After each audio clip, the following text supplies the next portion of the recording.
Welcome to the Creative Force Podcast, a podcast all about empowering you to live in your God-given identity and go after the dreams in your heart. I'm your host, Sharon Stark, and every week we'll be having powerful conversations that will combine practical and biblical wisdom for living your purpose. Let's get started. Hello, and welcome to the Creative Force Podcast. I'm here today with Edna Martinson. Edna is a tech entrepreneur, and she is the co-founder of Bottle Learning, an educational app. She is also listed in the Forbes Next 1000 and Forbes 30 Under 30. Welcome, Edna. Can you share with the audience a little bit more about yourself? Yes, and thank you so much for having me, Sharon. I'm super excited to be on the podcast. Hi, everyone. My name is Edna Martinson.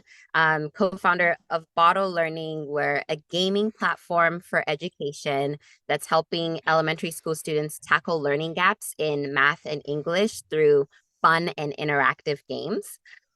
Originally from Ghana, West Africa, moved to the US 13-ish years ago now. And went to Park University. That's where Sharon and I met. Yes. And then did my MBA at University of Missouri, Kansas City. Awesome. That's so cool. Can you start us off by just sharing, how did you get the idea for Bottle? And then, what were the action steps that you started to take? Yeah. So my journey, I've always been really passionate about the education space. When I first came to the US, I was 16 years old. And growing up, I had a lot of, tutors who would come home after school to help me out with math. I really struggled with math.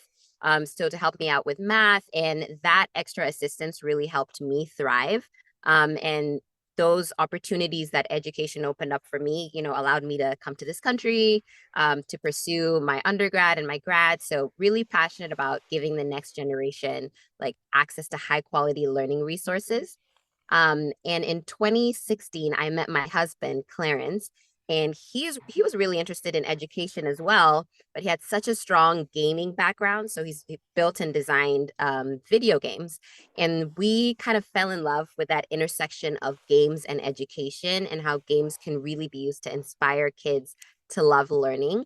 At the time, we lived in Kansas City, and at our church in Kansas City, we had several friends who were teachers, elementary school teachers, more specifically. And they would talk about how, they've got a classroom of 20 plus kids, and the kids are all on different learning levels. And it's really hard to, make sure that by the end of that school year, all the kids are on grade level and ready for that next grade. And how do you give that personalized attention? And so we just thought, hey, what if we started to introduce, some gamified concepts in the classroom? So I remember Clarence had mocked up a really basic, here's what a math game could look like. And we had one of our teacher friends allow us to come in the classroom and show the kids, and their eyes just started to light up this is so fun. So just seeing that, we were like, oh, there's really something here. And that was the genesis of starting Bottle. That's really cool. And I love that you guys are tackling math. I really struggled with math as a kid too. So I would have loved to have had something like this. Can you describe to the audience the little characters and what they mean? Yeah. So the company is called Bottle after these bottle-headed characters. It's Boddle.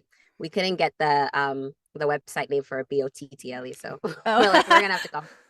And so actually, maybe you can see it on my screen. These bottle-headed characters we fell in love with when we were first starting the company, and we thought, we're building a video game for kids. We want to have really unique game characters. And a friend of ours had kind of sketched this out and was like, what do you guys think about this? Because at first we're thinking animal characters, but after we saw this, we fell in love, mainly because of the meaning. So in the game, as kids are learning, their heads are filling up, sending that message to fill up on learning. And then in the game, they can do really cool stuff with the knowledge points that they collect, like plant trees and, defeat baddies. So it sends that message fill up on learning and then pour back out to help others. And that's the meaning behind the characters and the reason we named the company after them as well. I love it. I think that's such a great meaning. And what year did you guys start? You guys started in, was it 2019, right before COVID? We started officially 2018 was when we officially started development. But the first 2 years, we call it our mom's basement phase, because it was just trying to We had like no money, trying to do like pitch competitions to raise the money to be able to start actual development and testing. And then 2020 was when we had the first like MVP go out to market, be like, okay, let's actually put this out in classrooms. That's cool. And during that mom's basement phase, um, like what were some of like you mentioned that you did some pitches, so you guys were trying to get funding. Can you kind of walk us through like that process and like what that looked like? Yeah. So at the time, the biggest thing about that phase was really selling the vision. Mm-hmm. We knew like this could be awesome, this could be great, but we needed other people to believe it without having a product. So Yeah. it was a lot of just like painting that picture of imagine if kids had a tool like this in the classroom or at home that they could learn with. Um, and I think that was probably the hardest part from the stage for me because you don't want to be like an imposter, like selling something that isn't like real yet, but at the same Mm-hmm. time, um you need to sell it and you need to sell the vision for people to actually believe. And so we got rejected from a lot of the pitch competitions that we had signed up for and got a lot of no's. And I think a lot of the no's came because we were so hesitant to like fully sell the vision, because I had this sort Okay. of like imposter. I haven't built anything yet. Like, I think this is kind of what I use that sort of language. And until I Yeah. change my mindset, I need to be confident on like, we're building a gaming platform for education. It's going to help kids in XYZ way. That's when I think we started to see things turn around and started to win a couple of the competitions. That's really interesting. It was just like the language that you're using that you had to like make it like this is happening, not like we hope to like maybe make this happen. That's really Yeah, cool. exactly. And like during that time, like you said, like you kind of like, oh, like dealing with imposter, like, so how did you overcome like maybe like those feelings of like imposter syndrome? Ooh.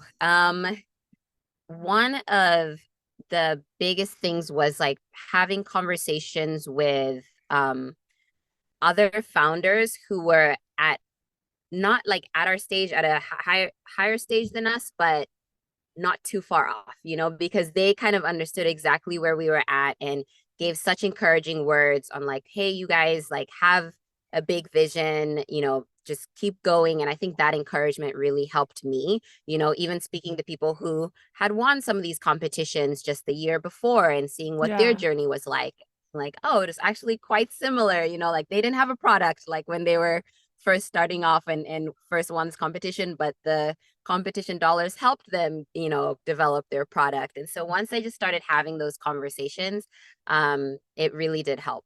And then faith for us is like a really big thing too. So there was Yeah. lots of prayer and just like listening to worship music and being like, Lord, like direct us in the steps that we should be going.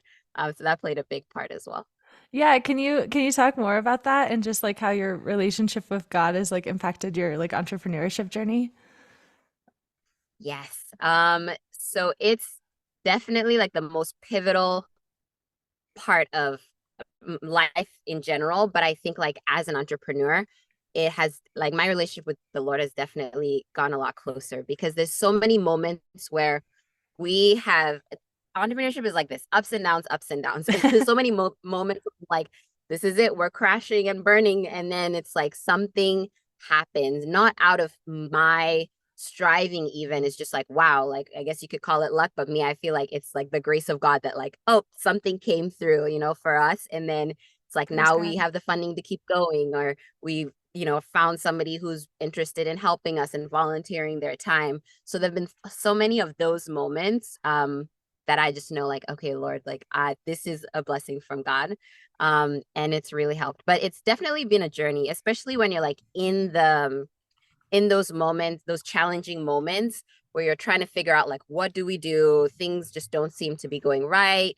Um, and sometimes like the last resort is prayer. You're like, okay, I need to like think strategically and like build out a plan and like what are we gonna do? And then you don't think to pray first. So I've been trying to change my mindset on that too, on like I'm just gonna go to God first and pray and then go out and do all the other things I need to do to hopefully make things work. I love that. I love that. That's awesome. It's like partnering with God to like get stuff done. That's really cool. And you guys Yeah. saw like a huge growth during 2020. Can you talk about that and just like how things started to take off? Yeah. So we launched the platform January 2020. I remember around like March, Clarence was like, "Hey, we should put a like a live chat on our website." And I was like, "Why? Nobody's coming to the website to like stuff." And he's like, "We should just do it. There's like a Intercom is what we use. They had Intercom had like a 1 year free for startups." And he's like, "We should just join that program and like have the chatbot." And so I was like, "Fine."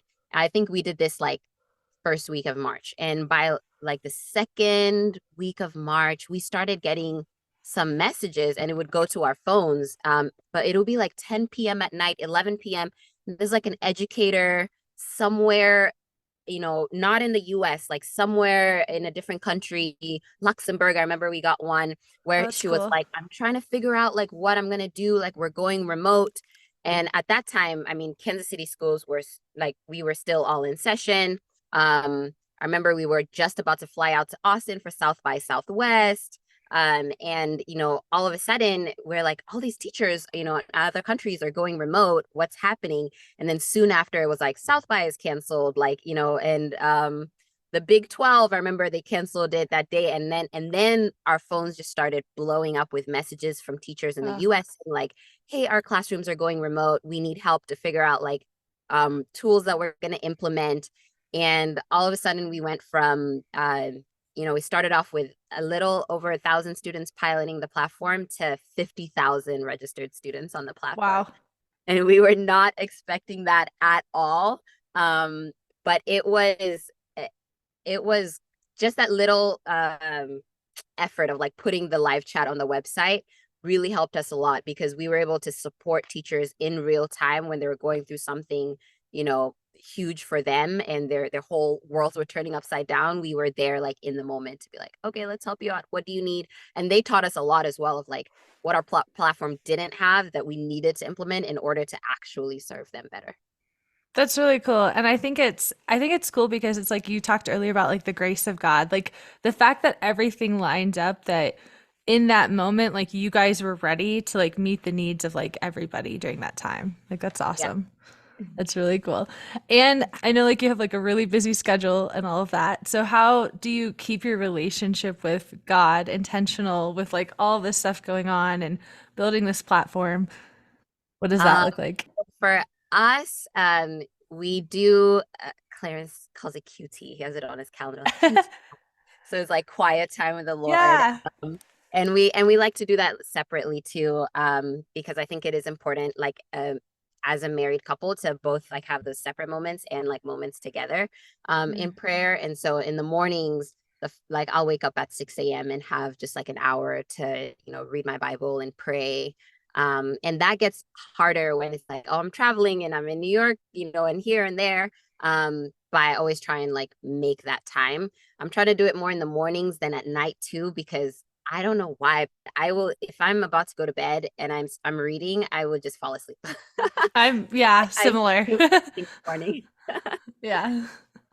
Yeah, so that's been a big part. And then still trying to also, because a big part of this too is realizing that we can't make bottle our whole lives, otherwise we'll Mm. just kind of get sucked into a vacuum. And so we still try, like Clarence still volunteers on the worship team at church whenever he has time, and we try and find those moments too to do things outside of work. And it only like, and especially when it's things that have to do with like serving God, I think it's beautiful, and it only energizes us more to go back into our jobs and be better.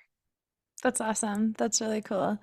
I think like when you went, if you go back in time and you like look at everything that's like happened now, is this something that like you like imagined, or is it just like something that it's like things have just happened? um Definitely, if I think of like 2018 when we first Yeah. started the company, is not what I did not think we would get this far or be this Yeah. wide reaching. But once like 2020 came about and I saw that big shift, it was like, okay, Edna, you need to dream bigger. And I think that's allowed me to kind of expand. Now, if you ask me, like, where do I think we'll be in like the next, you know, 5 years, I would say like we want to be that like household name for kids gaming and education. Back in 2018, if you asked me the same thing, I'd be like, I hope we're used in like a lot of schools in Kansas City. Yeah. So the vision has definitely been expanded as the years have gone by. That's awesome. I love like that the vision has grown. Do you feel like that's just like because you've taken steps and you've gotten like closer that that's allowed your vision to grow? Or is it just like, yeah, I think so. I think so. Yeah, yeah, definitely. that's cool. I love that. And if you were to go back and like give yourself advice, like your younger self, like for your entrepreneurship journey, like what would that advice like look like? If I was to give myself advice, I think it would be, especially my younger self, don't be afraid to be invited into certain rooms. I think in the beginning Mm, journey, I just felt like, you know, oh my gosh, like I'm getting asked to speak at this, or, there's this opportunity, but I don't know. Like, Clarence, you do it. Like, I just don't feel qualified. Um, and it took a while for me to get out of that mindset too.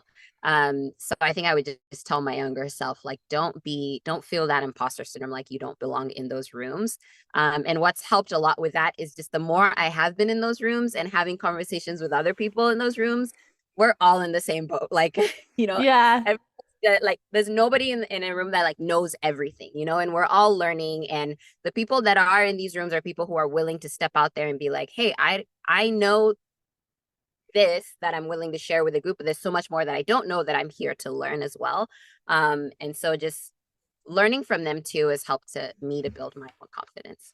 That's awesome. And I feel like you have like such a humility about you, and I think that's like a really great quality to have. Like what was it like when you found out about like making the Forbes list? Like how did you feel about that? Oh, so I saw the email come through when we had to like rush to Kansas City one morning to go for like some family events, and I was like changing my baby's diaper, and he just like had had poop blasted everywhere. And I'm like trying to check my phone at the same time, and I'm like, oh, but like also there's all this poop I need to clean over here. So like it didn't sink in until we were like on the 4 hour drive, and I was like, wow, oh my gosh, like I made the list. Like this is awesome. So that's how I found out. But I think also like for me, my life and journey, God has really given me opportunities and things just at the right time. And I thank him for that, because like if I had gotten Forbes 30 under 30 in like 2018, my head would have been like this big, and I would have just thought I was like the coolest person in the world. But I feel like God has just like humbled me through the years to where like when that finally came through and last year it was like, hey, you're Forbes 30 under 30. I had For me, I was like, oh my gosh, like I get to represent our team. Like for me, it was always like Bottle is a company that's now under like the Forbes 30 under 30. I never even looked at it as like Edna Martinson. And I think it's only because God has really humbled me through the years to know that like every good thing is from him. And I've gone through several challenges that has brought me to this point. And so there was less of that, like, big head syndrome. That like I love that. I love that the story that's so relatable. You're like changing your baby's diaper and that's just great. That's amazing. What like last like kind of bit of advice would you really want to like give listeners who are listening? um, a big thing wherever you are in your entrepreneurial journey, the relationships that you make, sometimes, especially when we're starting out, we're always looking at like, I want to meet the person who's, like I want to meet the executives at Disney or whoever. Like you think you're always looking at the people who are ahead of you, but Mm-hmm. on the lateral level, like there are people at the same level as you that you're kind of, you know, all growing up with, and there's so much that you all can learn from each other. For me, like the accelerator programs that we've been a part of, where it's like we were with other founders all at the same stage, and now a lot of them have gone on to just do incredible things. Their companies are growing. It's been awesome to watch their journeys too. And other founder communities that we've been a part of, I think just having those peers at that same level, we've learned so much from each other and I think for me that's been the best part of the journey versus like always trying to look for like who's the person who's like way ahead of me doing awesome things who can help me grow. So I would encourage other people too to like look at like who else is kind of like at your stage, at your level, and how can you support each other and grow together. That's great advice. That's awesome. And where can people find out more about Bottle and if they want to connect with you as well? Yes. So Bottle, Boddle, bottle.com. That is the website. And the gaming platform, it's available on the web. If you using Chromebooks or laptops, there's an iPad or an iOS app for iPad and iPhones, and then an Android app for Android devices as well. And then you can connect with Bottle on Instagram at Bottle Learning. We always do fun like teacher giveaways and things like that.